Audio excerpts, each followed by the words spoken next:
रुपाली या चॅनलवरती तुमचे मनापासून स्वागत आहे। आज आपण स्वामी प्रकट दिनानिमित्त शिरा बनवणार आहोत। तर चला आपण बनवूया शिरा। इकडे या, मी तुम्हाला दाखवते आपण काय काय साहित्य घेतले। मी घेतले आहेत थोडेसे मनुके, खोबरं मी किसून घेतलेलं आहे। इथे थोडेसे काजू आणि बदाम त्यांना मी चाकूने कट केलेला आहे आणि थोडा गुळ घेतला आहे मी, कारण की त्याच्या मागे हे कारण आहे मित्रांनो, आपल्याला थोडासा ब्राउनिश रंगाचा शिरा बनवायचा आहे। साधारणतः आपण जो शिरा बनवतो ना, ते थोडंसं त्यात मला थोडं व्हॅरिएशन आणायचं आहे आणि म्हणूनच मी इतर कोणताही कलर न वापरता आपण गुळ वापरणार आहोत आणि गुळामुळे चवसुद्धा सुंदरच येणार आहे। आणि ही बघा, इथे मी घेतली आहे पुरेशी साखर आणि इकडे आपला हा मीडियम साईजचा रवा, ज्याला मी ऑलरेडी साफ करून घेतलेला आहे। तर चला आता इकडे या। इथे मी घेतलं आहे तूप। देवाचा प्रसाद बनवताना मी खूप जास्त करून तुपाचाच वापर करते। तर चला मित्रांनो, बनवूया आता झटपट पटापट आपला प्रसादाचा शिरा। आपण आता पटापट शिरा बनवून घेऊया, कारण की त्यानंतर मला पूजासुद्धा करायची आहे, स्वामींना भोग दाखवायचा आहे। तर आता इथे मी ठेवली कढई। कढई थोडी गरम होऊ देऊया आणि मग आपण या कढई गरम झाली। आज जास्त वेळ नाही आहे माझ्याकडे, संध्याकाळची पूजा पण करायची मित्रांनो। बस इतकं शिरा, इतकं तू खूप झालं आत्ताचं, कारण की शिराची क्वांटिटी आपली काही जास्त नाही। फळं घ्यायचं आहे, थोडंसं तर घालायलाच लागणार आहे आपल्याला। चल आपण आता हा तूप गरम झाले, आता मी शिरा रवा आपण घेऊया भाजून।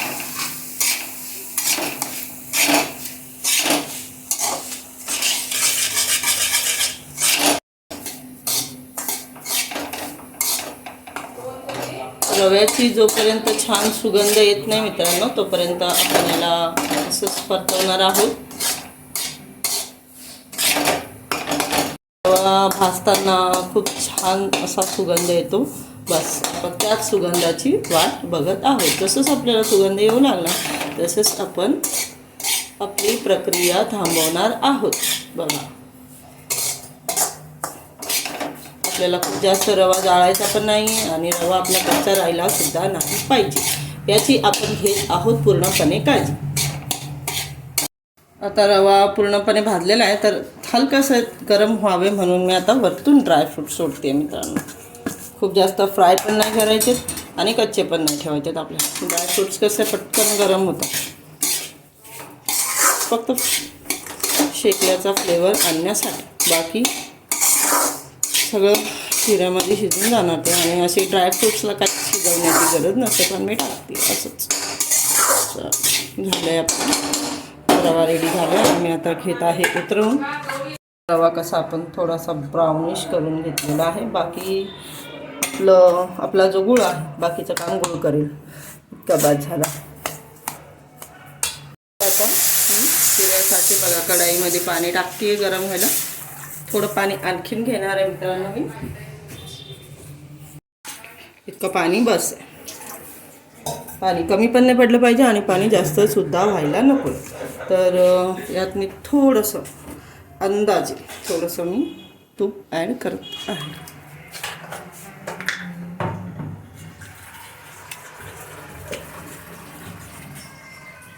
तर या पाण्याला एक बॉईल येऊ देऊया, त्यानंतर आपण यात गूळ आणि साखर सोडणार आहोत। मी आता साखर आणि गूळ दोन्ही सोबतच सोडते, काही विशेष फरक पडणार नाही मित्रांनो।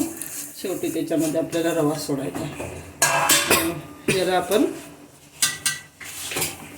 वितळवून घेऊया पाण्यामध्ये। आता आपल्याला अजून बॉईल येऊ द्या आणि साखर आणि गूळ हे एकरूप झालं की मग आपण यात सोडूया आपला सुंदर सुंदर रवा।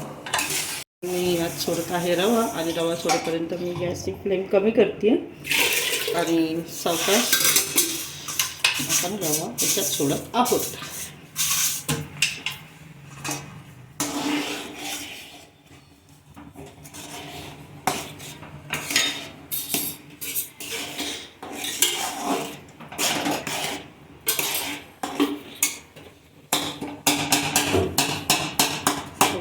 कसं आहे, फास्ट फ्लेमवरती जेव्हा आपण रवा फोडतो ना, तो थोडासा गाठी होतात, आणि काय प्रॉब्लेम नाही.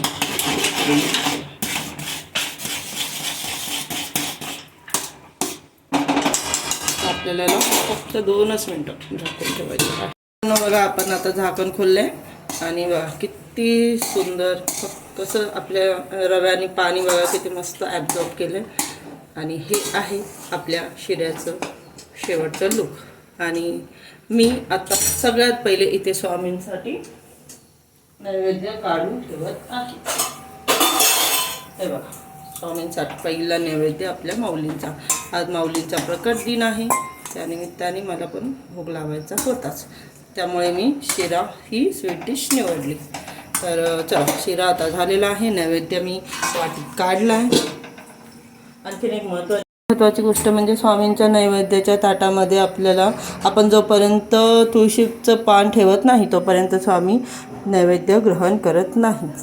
तर हे तुळशीचं जे पान आहे मी सकाळीच तोडून ठेवलं होतं, कारण की मला माहिती होतं संध्याकाळ होणार आहे आणि संध्याकाळचं आपण तुळशीचं पान तोडत नाही. तर चला आता मी चालली पूजा करण्यासाठी.